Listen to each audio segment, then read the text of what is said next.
Good morning, student. In Pythagoras theorem, chapter number 2, Pythagoras theorem, practice set 2.1, example number 7. In this example, triangle EFD is a right angle triangle. EFD is right angle triangle. Angle F is 90 degree. Segment FG is perpendicular to the ED.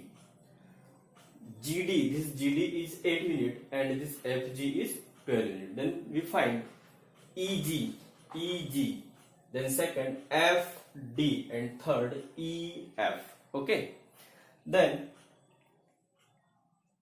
solution of this example in triangle. Triangle is DFE.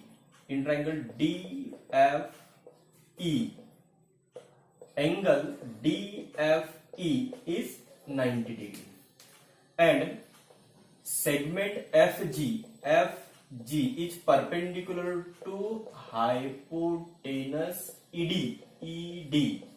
This is given. ठीक है, ये दिया हुआ है अपने को. क्या क्या दिया है देखो. DFE is 90 degree.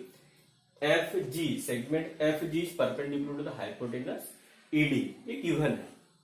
अब राइट एंगल ट्रायंगल में अगर राइट एंगल से हाइपोटेनस के ऊपर कोई परपेंडिकुलर रहती है तो this altitude means FG is equals FG का square equals to square of this segment is equals to product of EG into GD होता है by theorem of geometric mean. तो by theorem of geometric mean,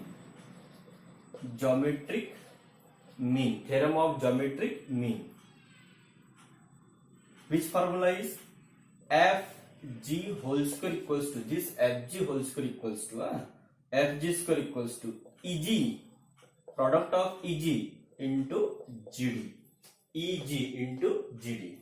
ठीक है. FG is 12, this 12 whole square. Then we find EG multiply by GD is 8 unit. 12 square means 144. Okay, then equals to EG multiply by 8. 144 divided by 8 then equals to EG. Therefore, this EG equals to 8 1 ja 8. Okay, 64. 8 8 ja 64. 18 units. ठीक है. EG equals to 18 units. It is the answer number 1. Then for second find FD. We find FD.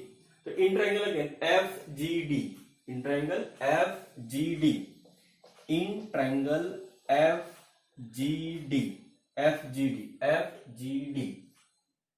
Angle G is 90 degree. Means FGD then equals to 90 degree. अब देखो इस triangle में FGD triangle में this is 90 degree and opposite of this side means FD is hypotenuse. ठीक है. Hypotenuse find करना है. Other two sides given है तो बाय पाइथागोरस थ्योरम, क्योंकि FGD ये राइट एंगल ट्राइंगल है तो बाय पाइथागोरस थ्योरम. ठीक है. क्या होगा पाइथागोरस थ्योरम. अब side opposite to the 90 degree. Side opposite to 90 degree means FD. The square of hypotenuse means FD square equals to FD square equals to क्या होगा FG का whole square then plus of FG का square plus of GD का square. FG का square plus of GD का square. तो FD find करना है. FG कितना है 12. 12 का whole square then plus of GD 8 का अगेन स्क्वायर. तो 144 then plus of 64 then equals to 4 plus 4 8, 6 plus 4 10, 1 carry 208. तो FD square equals to this. अब taking square to both side, square root taking square root to both side. अब 208 का square root find करना है. इसका square root कैसे find करोगे. इसके फैक्टर्स निकाल लो. 2 से डिवाइड होता है ये, फिर से 2 से डिवाइड होता है 52 आ जाएगा, फिर से 2 से डिवाइड होता है 26 आएगा, फिर से 2 से डिवाइड होता है 13 आएगा, फिर 13 से डिवाइड करेंगे तो 1 आएगा। अब इसका कैलकुलेशन करो, multiplication 2 into 2 multiply by 2 multiply by 2, यानी ये 4 4 2 जा 8 8 2 जा 16 16 मल्टीप्लाई बाय 13 आएगा। तो इसको अपन 16 मल्टीप्लाई बाय 13 लिख सकते हैं। अब टेकिंग स्क्वायर रूट करेंगे तो ये F D equals to square root of 16 means 4 होगा और स्क्वायर रूट ऑफ कितना होगा 13 यूनिट्स। ये आपका आंसर हो गया सेकंड का, 4 स्क्वायर रूट ऑफ 13। ठीक है, उसके बाद में थर्ड फाइंड करना है। ठीक है, थर्ड फाइंड करना है। थर्ड गिवन क्या है, देखो थर्ड क्या गिवन है, ईएफ। क्या फाइंड करना है, ईएफ। ईएफ का है ये है, तो ईएफ इस ट्रायंगल में है। अब इसमें देखो EG equals to 18 units find किए और एफडी इक्वल्स टू क्या फाइंड किए 4 स्क्वायर रूट ऑफ 13 फाइंड किए। ठीक है, तो ईएफ फाइंड करना है। कौन सा ट्रायंगल लेंगे, इन ट्रायंगल, थर्ड के लिए। थर्ड एग्जांपल अपन सॉल्व कर रहे हैं उसके लिए थर्ड।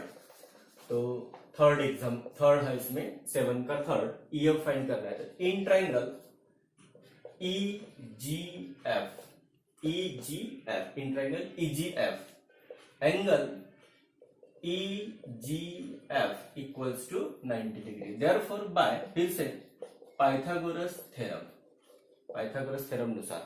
ठीक है, अब हाइपोटेनस का स्क्वायर मींस ईएफ का whole square then equals to EG का square then plus of F G का स्क्वायर। ठीक है, अब इसमें देखो अगेन ईएफ स्क्वायर फाइंड करना है। ठीक है, ये तो फाइंड करना है ईएफ स्क्वायर। अब ईजी कितना है 18, तो 18 का स्क्वायर प्लस ऑफ एफ जी कितना है 12, तो 12 का स्क्वायर। 18 का स्क्वायर 324। ठीक है, 18 का स्क्वायर कितना होता है 324 प्लस 12 का स्क्वायर कितना होता है 144। तो ई एफ का स्क्वायर इक्वल्स टू 4 प्लस 4 कितना होगा 18 और 4 प्लस 2 कितना होगा 4 प्लस 2 6, 3 प्लस 1 4। अब again taking square root to both side, इसके फैक्टर्स निकाल के देखो 468, 2 से डिवाइड करो 2 हो जाएगा, ये 3 होगा, ये 4 होगा, फिर से 2 से डिवाइड करोगे 1 होगा 1 होगा और ये 7 हो जाएगा। फिर से 2 से तो डिवाइड नहीं होगा, 3 से डिवाइड करके देखते हैं, 3 3 जा 9, 27, 3 9 जा 27, फिर से 3 से डिवाइड करेंगे 13। ठीक है, 13 से डिवाइड करेंगे तो 1। इसका मल्टीप्लाई देखो, जैसे 4 मल्टीप्लाई बाय 2 2 जा 4, 3 3 जा 9 और 13 1 जा 30, 9 4 जा कितना होगा 36, है ना। तो इसको अपन 36 मल्टीप्लाई बाय 13 ऐसा लिख सकते हैं। क्या लिख सकते हैं 36 मल्टीप्लाई बाय 13। ठीक है, 36 मल्टीप्लाई बाय 13। तो taking square root to both sides, therefore this EF equals to square root of 36 means 6 square root of 13 units. It is the answer. तो answer is again answer.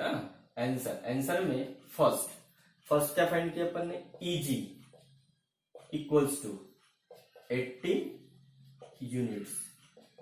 Second क्या find किए FD find करना था, तो FD equals to 4 square root of 13 units. And third is again EF 6 square root of 13 units. ठीक है, पूरा answer solve करने के बाद में सॉल्यूशन सॉल्व करना है, उसके बाद में लास्ट में ये आंसर लिखना है। ओके।